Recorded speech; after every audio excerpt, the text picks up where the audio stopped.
We do have some new faces on this call, and I do actually think it's important that if you guys are open to it, introducing yourself, because I know some of you are actually interested in serving with the commission. So I will start with an introduction. I'll pass it to the fellow commissioners that are on the call, and then I'll do a roll call for our guests joining us today.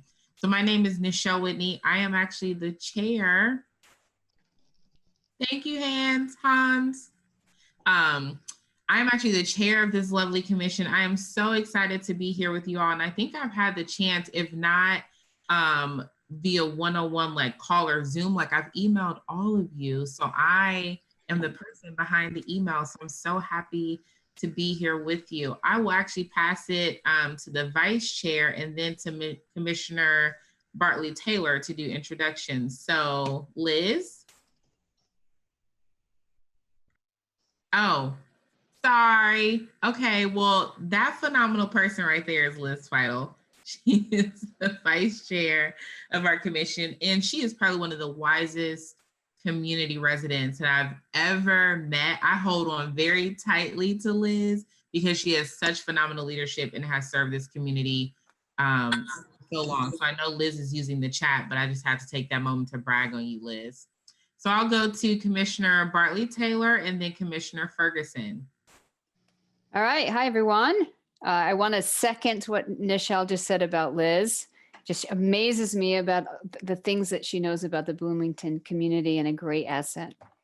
Anyway, my name is Michelle Bartley Taylor, and I have been serving on the commission for, I think, like a year and a half now. It's been a great experience. I work here in the Bloomington community. I work at Indiana University and serve as the Senior Associate Director for the Center of Excellence for Women and Technology. IU loves really long titles and really long department names. So hopefully you got the important pieces of that: women, technology, empowerment. That's what I'm about. So welcome to our visitors today.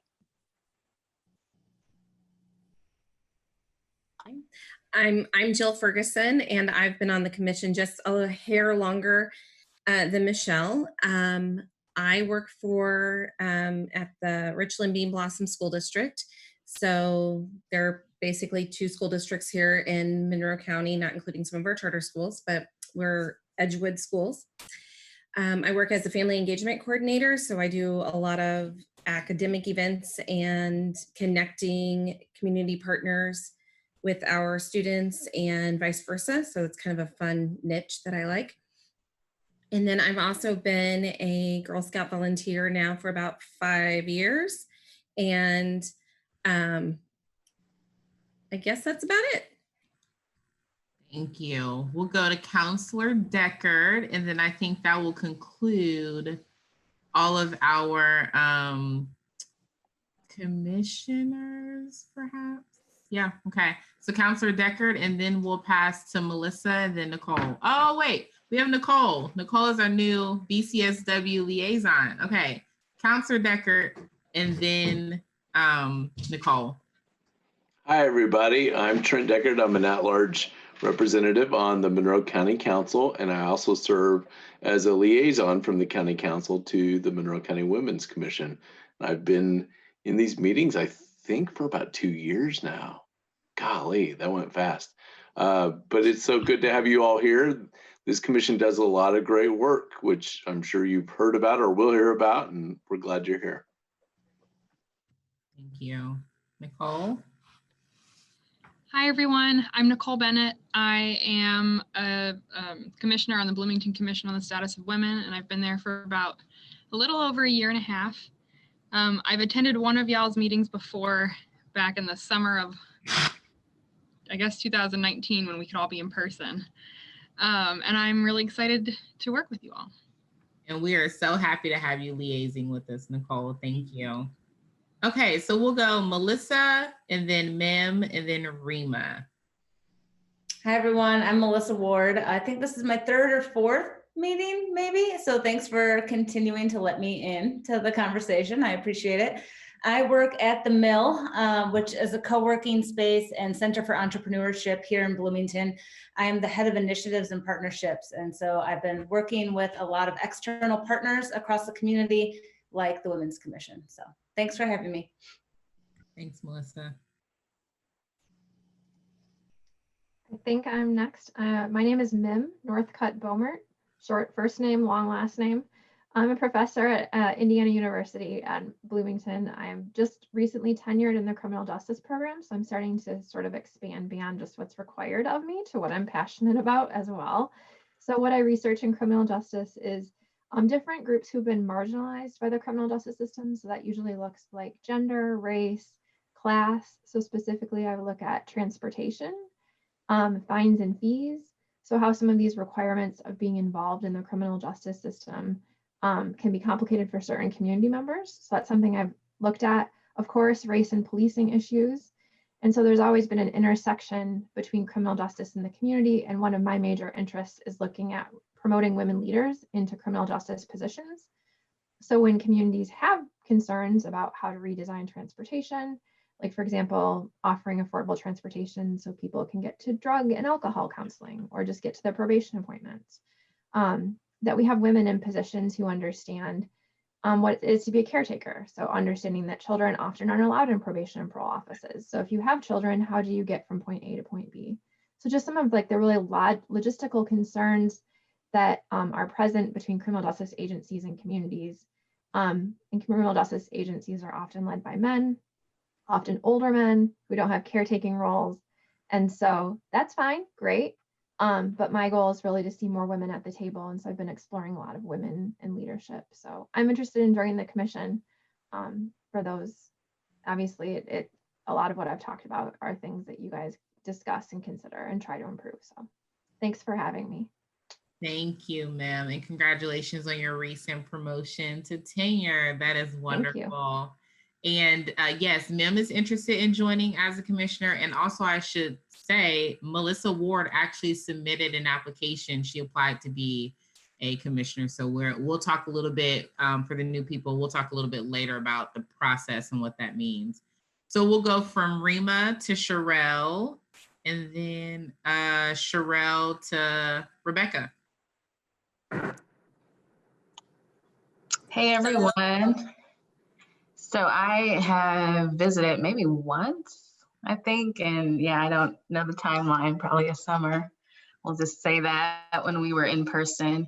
Have stayed in contact with Michelle a little bit, but definitely have a little bit more room on my plate. So I'm a licensed mental health counselor, transitioning out of a group private practice, moving more into doing some consulting and coaching for teams and things like that, because I'm also a PhD student about to start dissertation. So that was a very kind of necessary transition. It just happened a little earlier when COVID hit. But I'm in a good place to be able to kind of phase out, just see a handful of clients now until I really get the ball rolling. So I'm really interested in working with teams, racial reconciliation, and just some interests I have too. My doctoral study is about Black women and just kind of this, the strong Black woman schema, but kind of how that can be internalized and really affect mental health if you feel like you're the one who has to hold everything together, and particularly when it comes to issues of racial justice getting pushed to the forefront. And it's great in some ways, but then I wonder how they're kind of also giving space for themselves to mourn and not always have to be the one telling everyone else to not be violent, all these kind of things that we have to kind of carry. So a lot of different aspects that I look at that, but I'm really looking at mobilizing people who want to help support, so that weight isn't left on just a small population to kind of carry the torch, and people who want to start having those conversations and how to get into churches and different places that really should be safe spaces for when things like that happen. So just really interested in the work that y'all do and just how to kind of be a part. Thank you, Rima. We'll pass to Sherelle and Rebecca. Hello, everyone. My name is Sherelle Hines, and I am a business analyst at the Naval Surface Warfare Center in Crane, Indiana. I'm a recent resident to Bloomington as well as of 2017, and I am interested in being a part of this commission, learning how I can help in terms of women in technology and business and professional development, and amplifying women and women of color voices. So I'm excited to learn about the commission and how I can be a part. Thank you, Sherelle. And last but certainly not least, Rebecca. Good morning, everyone. My name is Rebecca. I work with the Naval Surface Warfare Center too. I'm an electrical engineer by major and by profession as well. So I just started 2018 and I moved to Bloomington as well 2018. So I'm still trying to find myself in Bloomington. And Cheryl was the one that actually introduced me to the Women's Commission Board. So this is my first meeting, and Michelle actually suggested I come in to hear more, and I think I'm really interested to see what I can also help out with in Bloomington community. So thank you, though. Thank you all. Thank you so much for introductions. And you're gonna see my eyes gaze left and right. I have a toddler with me today, and so I am trying to manage this meeting and his hyperactivity. So please forgive me if I look a little distracted. Welcome to COVID, right? So let's go ahead and jump into today's agenda. We'll go ahead and full disclosure before we jump into the agenda. I actually did not send you guys the meeting minutes ahead of time because I realized we record these meetings, but we haven't had a secretary to maintain the meeting minutes the last several meetings. So we do not have an agenda item to approve the meeting minutes, but we do need to approve the agenda. So I'll take a motion. Okay, we got a motion from Liz and a second. I'll second. Michelle. Okay.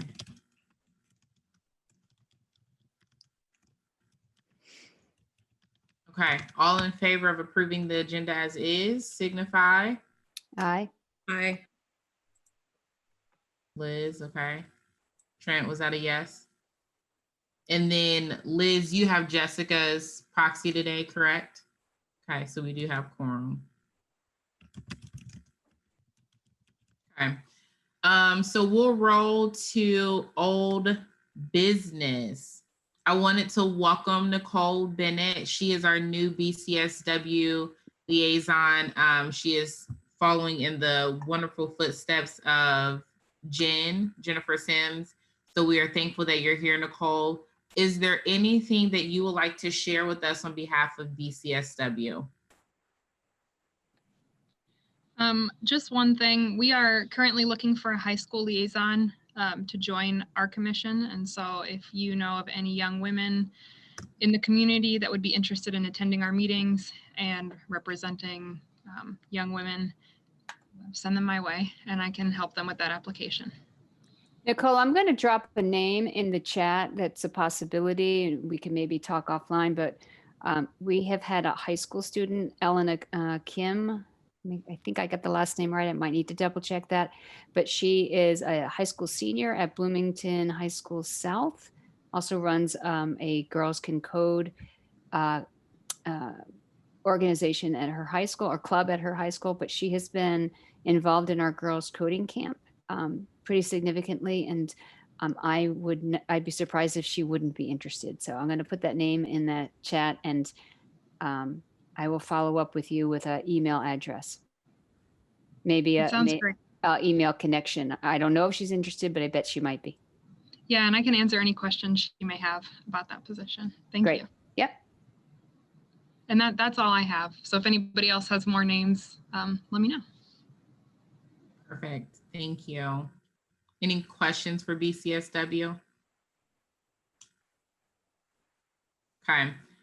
Let's roll into continuing business then. Let's talk about a girls coding camp update. Today is the final day of girls coding camp. We made it. We made it 5 weeks. I have felt like it has been a terribly long 5 weeks, okay? So today, in place of their usual Friday meeting time with CWIT, they're actually going to do their closing ceremony. So that is today at 3:45 p.m. Michelle, can you drop your meeting link in the chat, please? Sure. This is the one you created, not the one I created. Right. You created a special link for closing ceremonies. Okay, then I'll go back and find that link and email it out to you all. All right. This is why I need camp to end. I'm tired, guys. This has been so many moving pieces, but nonetheless, we are super excited. Michelle, do you know, and this could be me dropping the ball on this, honestly, did the girls get a reminder that their session today is not Fabulous Friday, it's the closing ceremony? Not for me, but we can do that. And I don't think that I've seen one. Okay. So we'll take care of that. We've had an amazing program. We were able to execute Brown Girls Who Code. So those girls did receive Raspberry Pi and additional coding instruction. We were able to pull off a partnership with both school districts, so RBB and MCCSC. We had girls participate from both districts. We had, I think it's 21 students that made it all the way through the program. We had 46 registrants total. So we're excited. We've increased capacity. This is our first time running it virtually and our first time running it for 5 weeks instead of just one. So we're excited. And this is our first time partnering with school districts. So actually after our Girls Coding Camp experience, one of the districts actually reached out and said, hey, what's our next step? How do we get our girls to build on this experience? So they're now working with Ivy Tech faculty to build out an experience for high school girls. So we're particularly excited about what Girls Coding Camp has been able to do for Monroe County. We will try to get those links to you all as soon as possible. That is a complete oversight on my end. But thank you again. I just dropped it in chat. Perfect. Thank you again to everyone who has supported and sent girls our way. So we did a survey, and today's meeting is probably going to be relatively quick unless we get into a very robust discussion about where are we going. But I did send out a survey to our commissioners asking, how are you feeling about your time with the commission? And actually, if I have screen sharing privileges, which it looks like I do, I will show you guys the survey results. We'll go through them fairly quickly, but I asked, how satisfied are you with your experience serving as a women's commissioner? Overwhelmingly positive responses. How relevant and helpful do you think your contributions have been to the commission? We're kind of, it looks like we have some growing to do here. So 2 people are kind of like middle of the road. And so I would love to see us have more people on the side where they absolutely feel that their contributions are relevant and helpful. How relevant and helpful do you think commission projects and initiatives have been to women and girls of the county? And so at least we all believe that there's a sense of purpose behind the work that we do. For those new who are looking at this, it's really important, I think, for you to kind of gauge like the climate of the commission. How do people feel about the work that they're doing? How do they feel about working with each other? Like, what's the culture? And so this information is helpful as you decide, like, is this really a commission I want to be a part of? I asked people to rate the strength of the following items. So there was teamwork, we're strong on teamwork. Meeting effectiveness, very strong. Creativity, very strong.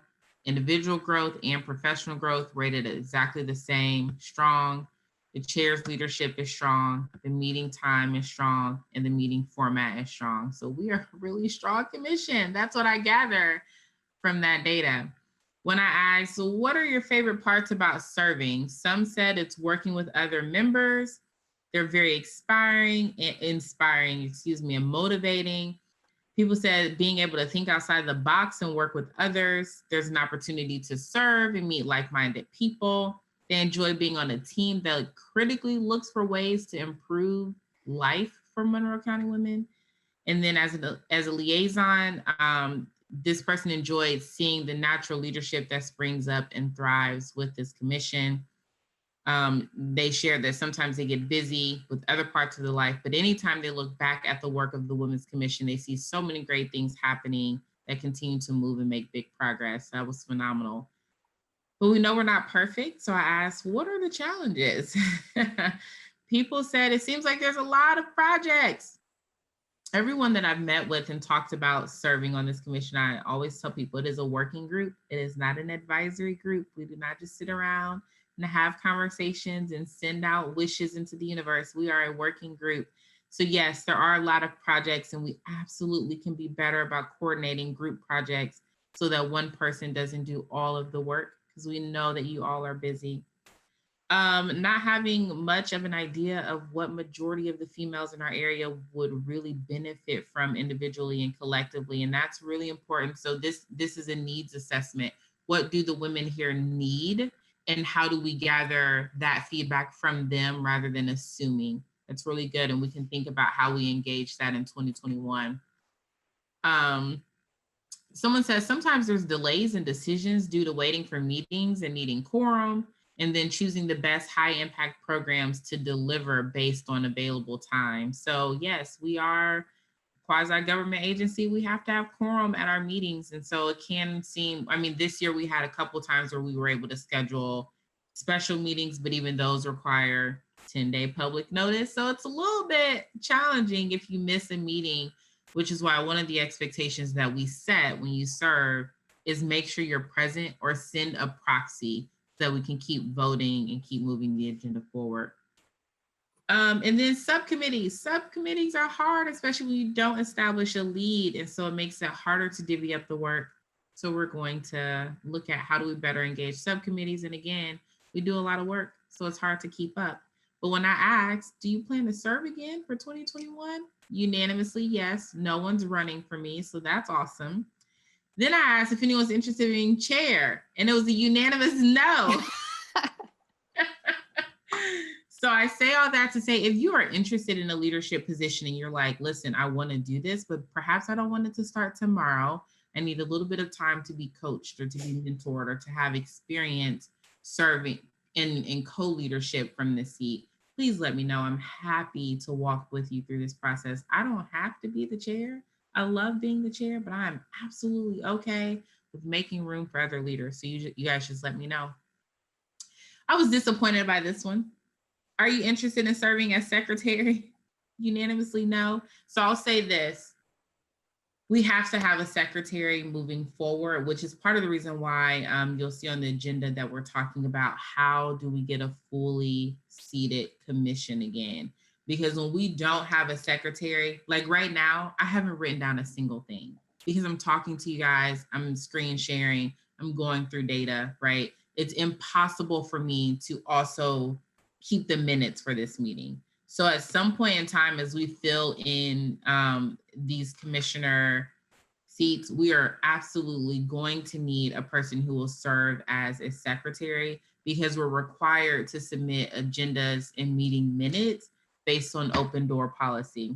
So right now, if I can be fully transparent, we're not meeting the expectation right now because we have not been submitting minutes. We've been relying on the fact that the meetings are recorded. So I want to encourage you all to think about, even if you serve like in a co-chair position as for secretaries, or perhaps we develop some rotational schedule, we all, if you serve, and I'm really speaking to the commissioners, we have to have someone taking notes, okay? And I think I was very lax on that in 2020, 2021, not so much. I think that's all of the data. Oh, I missed a few things. I asked people, let me go back to screen sharing so you guys know I'm telling the truth on this. I asked people to give shout outs because I'm like, recognize people who are doing amazing work. Some people said to me, thank you all. I'm not going to read those comments, but I do want to highlight Liz and Jessica. So Liz Feidel, where are you at? Let me put you on my screen so I can see you smile as I read this. I want to thank you for your many contributions across so many boards, your knowledge of Bloomington's programs, services, committees, organizations, and your always positive nature. And also to Jessica for being instrumental in handling our financial needs. And I tell you, we have had some doozy of financial needs, and Jessica has come through in the clutch every single time. And also for her work on the 26 Ways in 26 Days social justice campaign. And then also again for Jessica, who has tirelessly figured out budgeting concerns, found workarounds, and has jumped in with both feet for several projects, and all while serving as the Monroe County Treasurer. I don't even know how she does all that she does. So I want to just give a very special shout out to Liz and Jessica. Thank you for being the backbone of the Women's Commission. Liz, if you weren't typing in the chat today, I would make you give a speech, but it's okay, I'll let you off the hook. So I asked for suggestions for next year. Someone said, I know you need a secretary. I'd be less constructive if I was secretary, but at least we acknowledge for 2021, we need a secretary. Someone also said, I would really like to see more data be collected and shared on behalf of women and girls in our areas. So this goes back to the conversation and concept around what do girls actually need.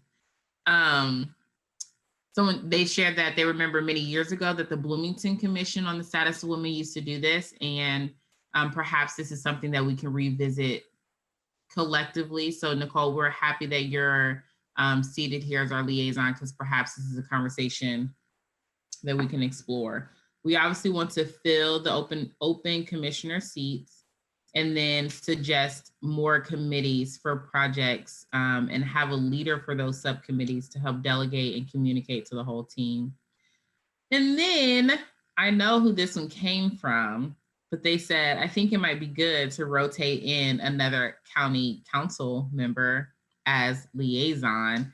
I'm not going to put Trent on the spot, but I'm going to go ahead and put Trent on the spot because we love having Trent serve with us for a couple of reasons. One, it shows honest allyship, like having that male perspective at the table, but not dominating the table, but supporting the initiatives developed at the table has been phenomenal. But also it's really good for our partnership and our connection to county council.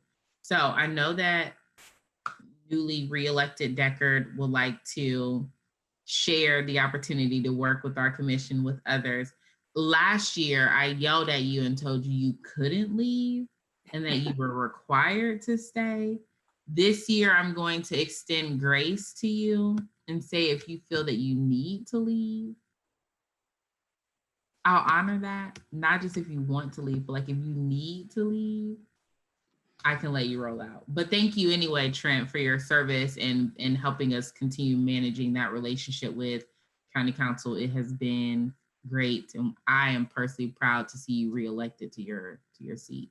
Thank you. Thank you. The only reason I make that suggestion, which I think I said it last year, is I think this commission is doing phenomenal things. And I want others to fully see it. I feel like I'm always telling that story.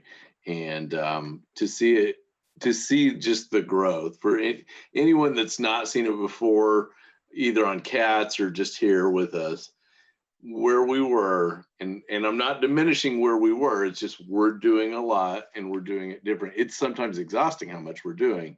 And I like to share that with others because that's in county government, we don't always have that every day. And we got to applaud it when we do. But thank you for the kind words. You're welcome. We welcome other county council members. We love our county council. We love our board of commissioners. We just are a commission that is very connected. So when people try to roll out, Liz can tell you, I hold on really tight. So thank you, Trent. And we are open. So if you do have a recommendation for someone else that should serve and be that person, we're happy to connect with them and welcome them to the commission. So thank you. So that is all for the survey results. Does anyone have any questions or comments or feedback?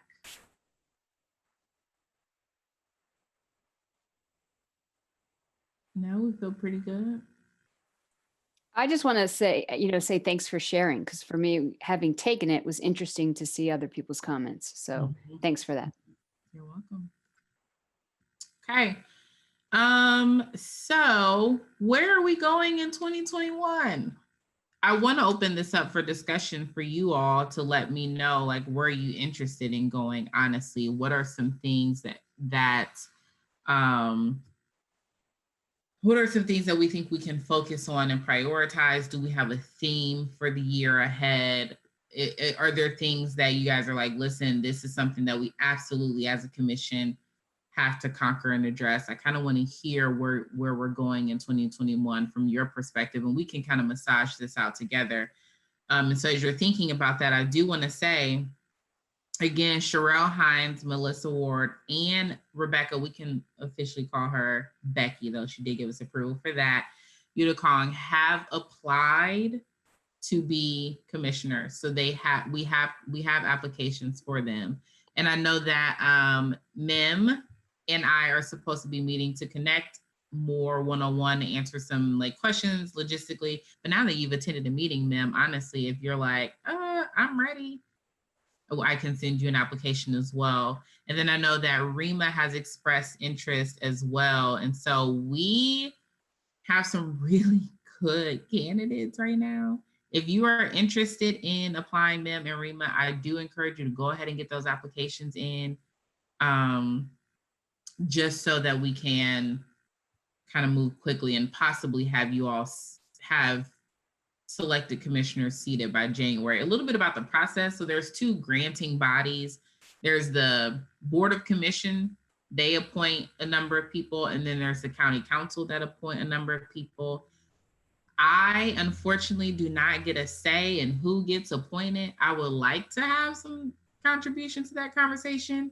The current structure does not allow for that. So what happens is when you guys send applications, I do ask that you send them to me so that I can send with the note of like, hey, we've connected with this person. This person has attended our meetings. Like, this is actually someone that we support and would like to see appointed.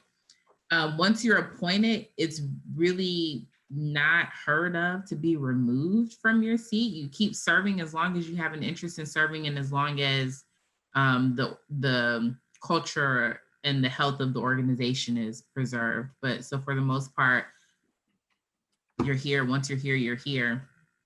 And then I do want to say that for commissioners on the call, reappointments are approaching. If you are interested in being reappointed, let me know so that I can send your name off for consideration. Okay, so I want to open it up to you guys, commissioners and our guests. What are things that the Women's Commission should be looking forward to doing in 2021? Are there some priorities that we should start brainstorming? And this is really just a brainstorming session where we're just putting ideas on the table. We'll come back together in December and kind of clean it up. So the floor is yours. I'll be actually taking notes this time.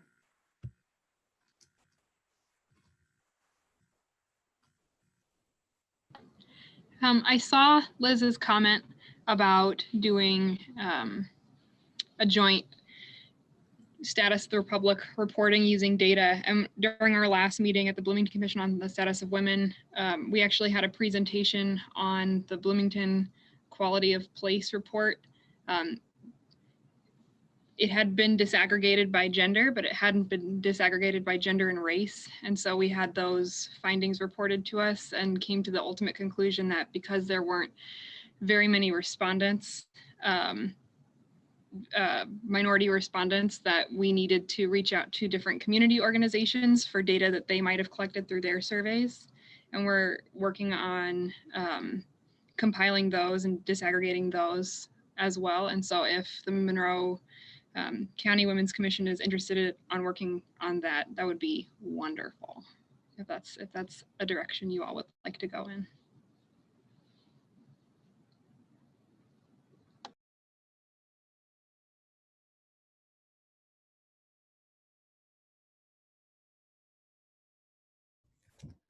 So I guess I'll share. Part of the reason I'm applying to be on the commission, one, I'm just really impressed with all the the K through 12 programming with women, with girls coding.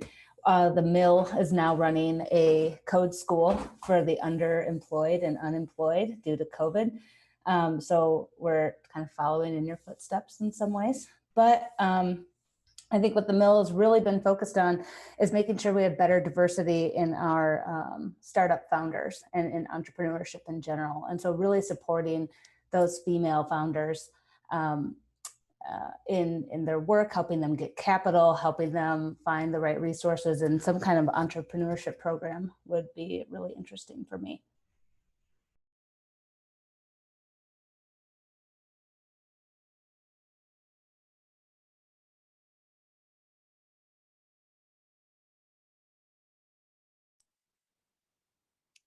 I'd like to see us take a look at, the elephant in the room or the pandemic in the room and think about how we might better serve women with respect to additional challenges that are being faced now with COVID and pandemic and being at home, and the myriad ways that that's impacting women's lives, and sometimes very different ways than it's impacting men's lives, and that we have some kind of response to that. That would take some data to really know how we could best serve, but it's the elephant in the room that we're all dealing with.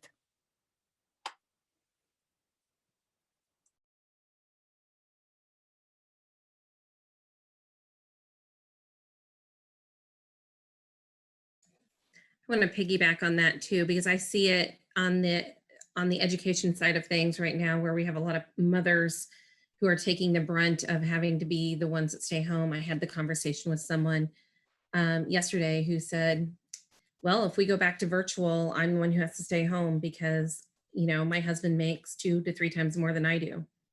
And that's just how it is. And if we can find a way to, I don't know what that is, but to at least look at it and figure out if there are opportunities or ways to combat this problem.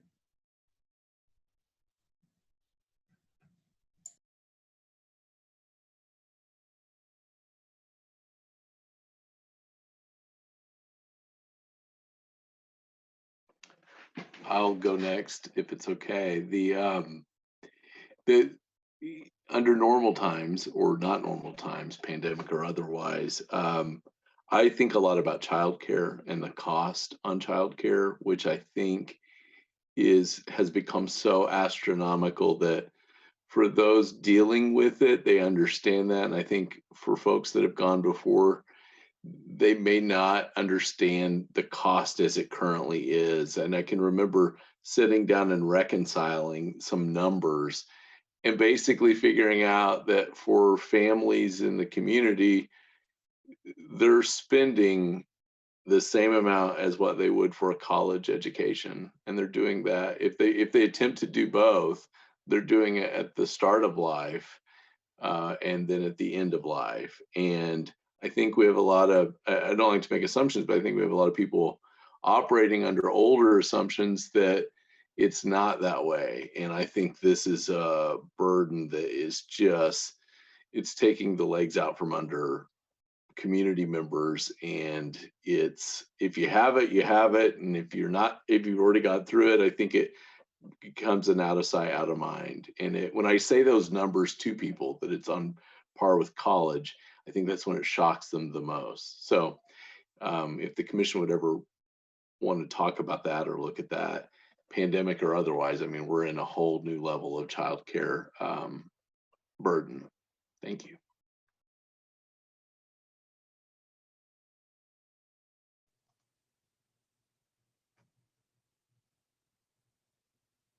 I can go. I just want to second what Trent and Jill and Michelle have said about pandemic and education and childcare.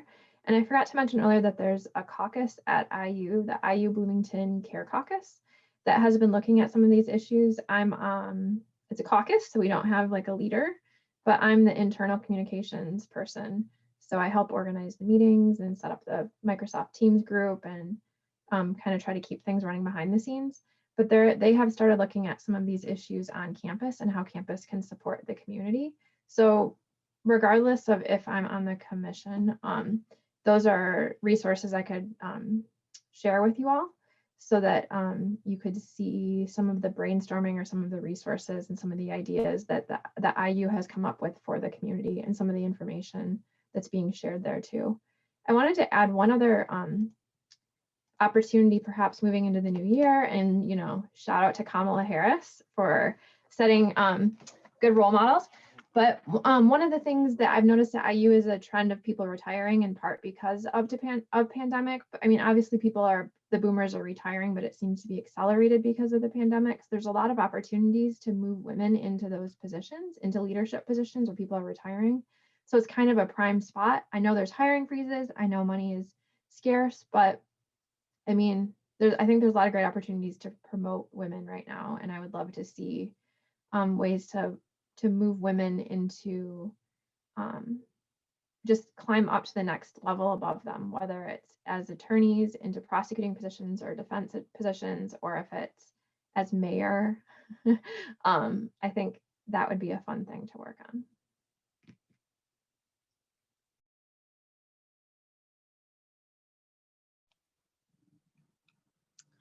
I have some suggestions just about, I kind of look at mental health from a double-edged kind of lens. So not only kind of the mental health kind of issues that have arose during this time, but also for the mental health workers who are finding themselves in the same pandemic, but also still trying to reach out or still trying to give.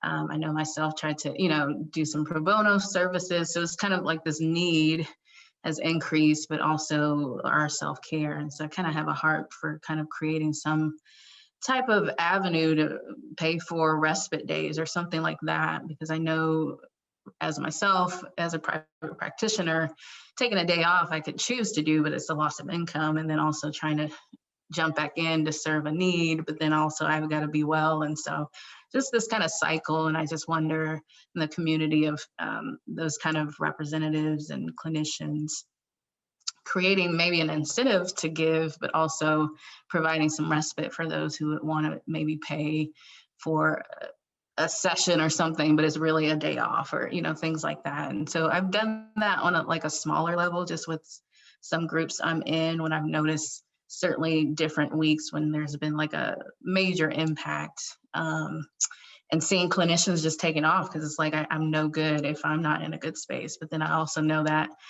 then it's like coming back and trying to overwork, and that's not really healthy either. So just any kind of insight I can shed on that, but just some kind of way to recognize there's a dueling need. So as mental health goes up, and obviously we're trying to promote that as a wellness thing, but also who's caring for those who are caring for those. So that's my thought there.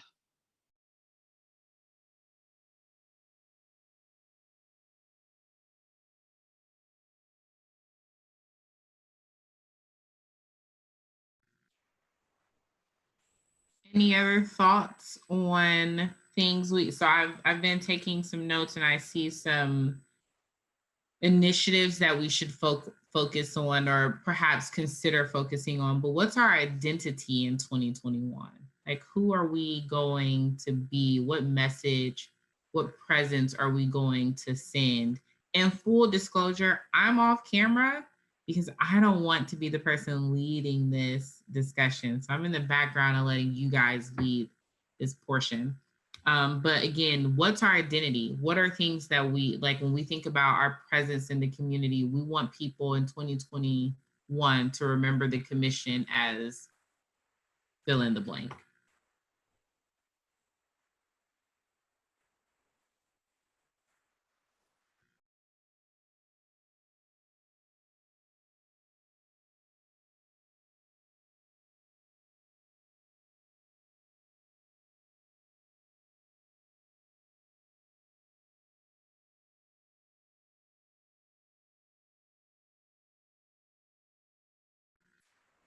Is our silence we just don't know?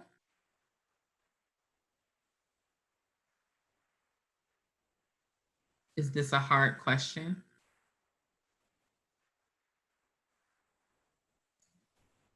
I think it's a little bit of a hard question, only in the fact that I feel like we have newer issues than maybe what we've worked on in the last year and a half. And there's always the common thread, but we worked on some things with inequality, with the racial climate that we've had. I feel like that still carries over. We've worked with our girls, trying to empower them. I feel like that's still that big word that we've talked about from the very, very beginning, of empowerment of our women. I feel like we still need that for sure. I'm not putting it all together very well myself today with, all of my own thoughts. So I'm struggling a little bit there. And I'm sure all of our new members that are on right now are feeling a little bit like, I'm unsure if I should say anything. So. No, Joe, I think you bring up a really good point. And what I want to, so first off, it is a hard question. It's hard on purpose, because I think many times as women and as leaders, we connect our identity to our work rather than connecting our work to our identities. And so I'm asking this question so that we can set the precedent of who we are going to be and then program from that perspective. So for example, if we're going to be the commission of change, right? Then every project and initiative that we launch or that we look at, we're going to be looking at it from the lens of change. Either we're changing to make it better, we're strengthening things, or perhaps we're completely doing away with things.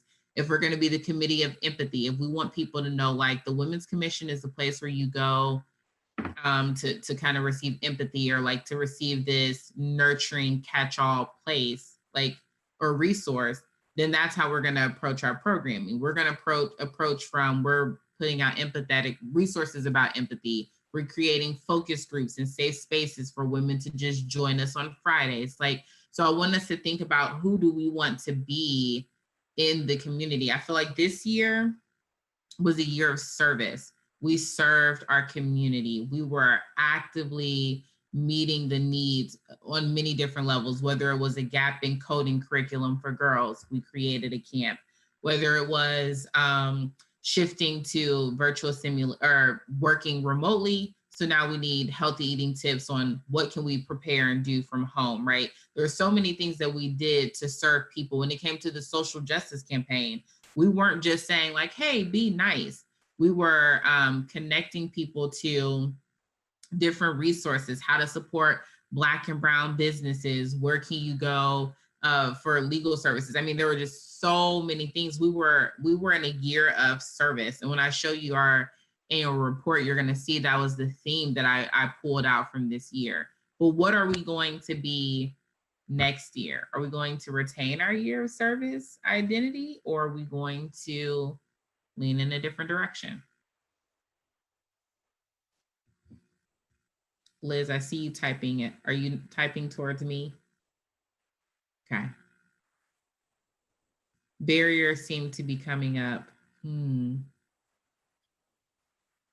wanted to piggyback off of what Liz put, addressing women, girl challenges, because I think from what I heard from everyone, it's almost like a positioning, and so centering women's challenges. So whether that's with childcare. So if anything, all the projects centering that people won't be able to walk away and not know that these things exist. So that's what I hear, even with the barriers, is kind of like informing, but a strategic positioning. I think someone even mentioned Kamala Harris. So just this kind of visibility, and so every project could kind of be, we're bringing these issues that maybe wouldn't come up, right? We've had people talk about women at the table because we're not considering certain challenges they're having in the pandemic that are getting overlooked. And so I just kind of see this kind of common thread of, yeah, maybe we're just positioning ourselves in the spaces we're in to really just bring these issues to the forefront. And from that, I think all those other avenues are possible to change the kind of empathy, the just kind of, but more so outwardly showing everyone this is what these issues are. Okay. And a report to identify them will do just that. Okay. Okay. Any other thoughts? Even for new people who are like, I don't really know, like, and again, you guys aren't necessarily members, but you're women in the community right now, right? So from the perspective of who would you like your county women's commission to be? What agenda would you like to see them set for 2021?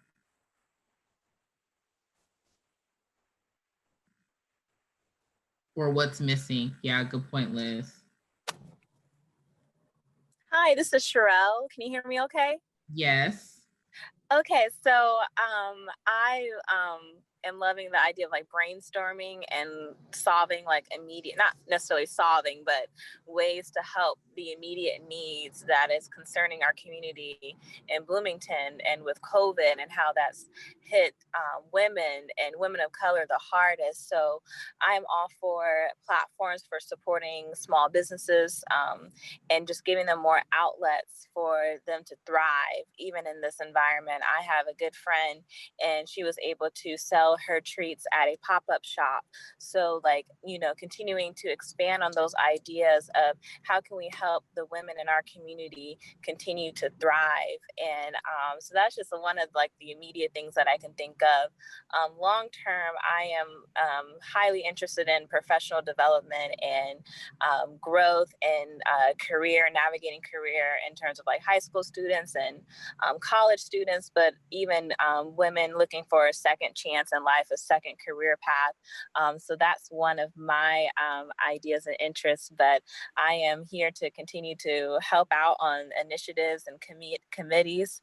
But that's kind of like the ideas that I have in mind and what I would love to work with you guys for addressing immediate needs in our community.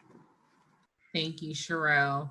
And what I like about what you just said is it really brings together what Liz and Rima have said about this commission that positions. You guys get that? No, we don't. We're not going with that. Okay. I tried. It sounded good in my head when I thought it through several times.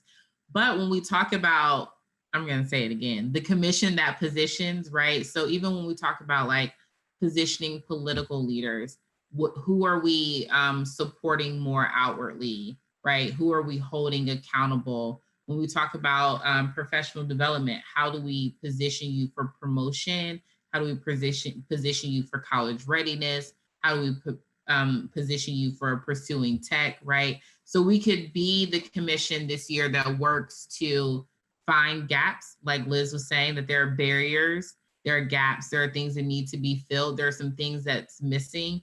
How do we put women in position to fill those gaps, to meet those needs, to break down those barriers?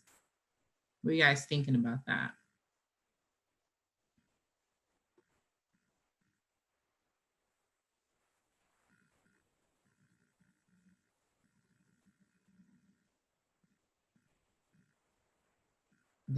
Was that like no? Oh, I see it in the chat. Okay. Okay. Well, thank you for brainstorming with us. I'm going to move to our next agenda item if everyone's okay with that. What about MCUM? Oh, got it. I'm going to move to the next portion of our agenda. And essentially what we're going to do is just really quickly review the annual report. Let me see if I still have screen sharing capabilities. So this is not final, this is just the draft, but I wanted to share with you all a year in review essentially for 2020. I'll send this out to commissioners via an email to get official approval, on this annual report, and then we will publish this on the website. So again, I said a year in review. This was a year of service. We served a lot of people, did a lot of things to fill some gaps, meet some needs. So really quickly, although 2020 was really unique with COVID and the shutdown, we actually lost the ability to meet over the summer. And so then we picked right back up in the fall and were able to continue meeting. Here are 8 things that we were able to accomplish in 2020 in light of a global pandemic. We started the year with a fully seated commission, which I'm really proud of. We're now down to 6, I believe, but we started a year fully seated, and that was amazing. We did create an internship position, and we filled it with an undergraduate student who was able to complete over 300 hours of virtual service, which was integral in helping them complete their undergraduate degree. So I'm really proud of all the work that went into that intern position description and all the language that we wrote and rewrote again. Great work, because it was a seamless transition for our intern to come in, meet the needs, and then graduate. We were awarded a grant from the Indiana State Department of Health, and we actually executed the project in time to meet the deadline, which was amazing. If you guys followed along at all with what was going on with this grant, it was crazy nuts.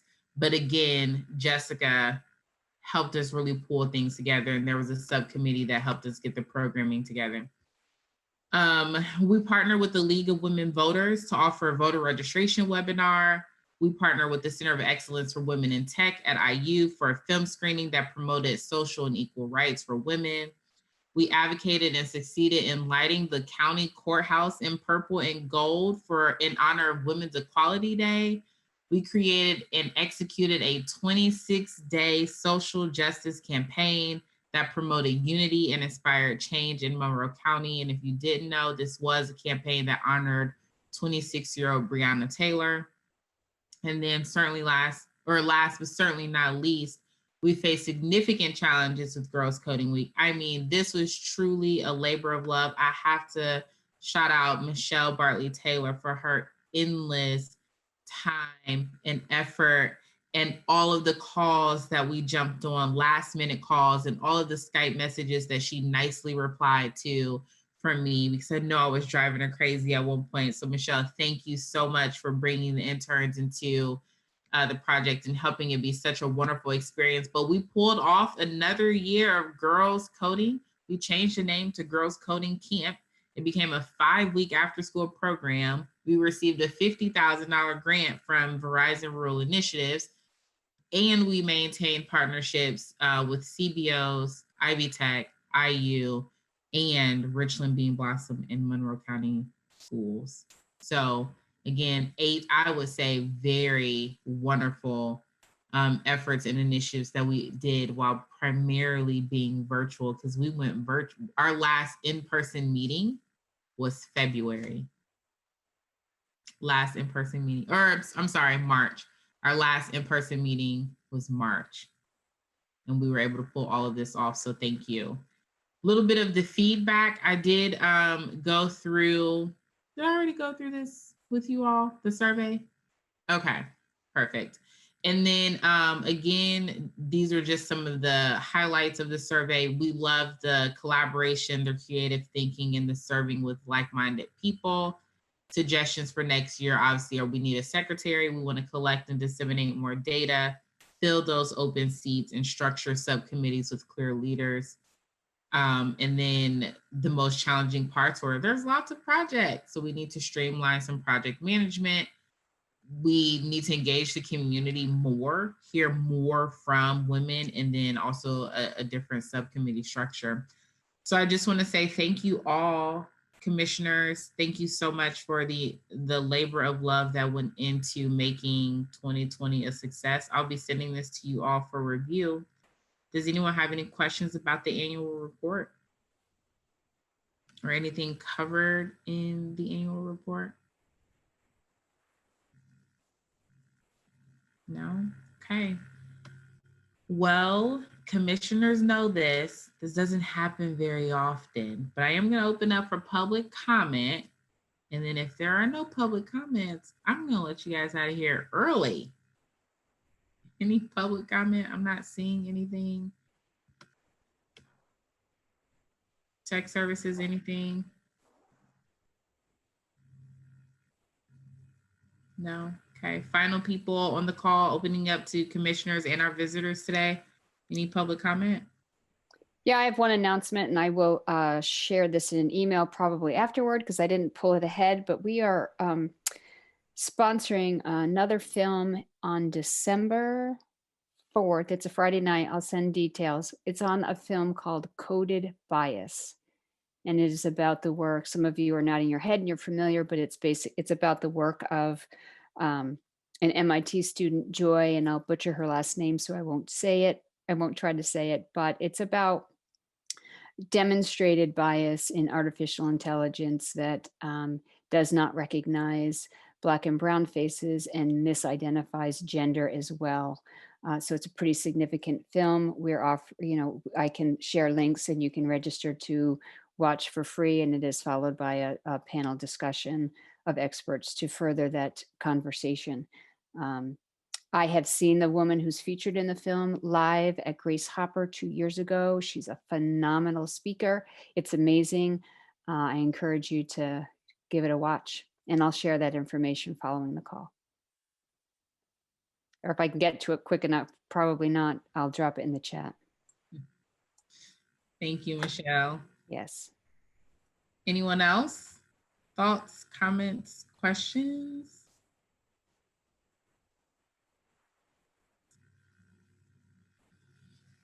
Okay, well, happy Friday. I'm gifting you back 9 minutes of your day. Don't waste it. Make it productive or take a nap. Either way, I'm so happy to have all of you on the call. Thank you for spending Friday with me. I will see you all in December. And please forgive us for the technical difficulties at the beginning, but I thank you so much, Monroe County Tech Services Department, for getting us up and running. And Katz, thank you for being here to record our meetings.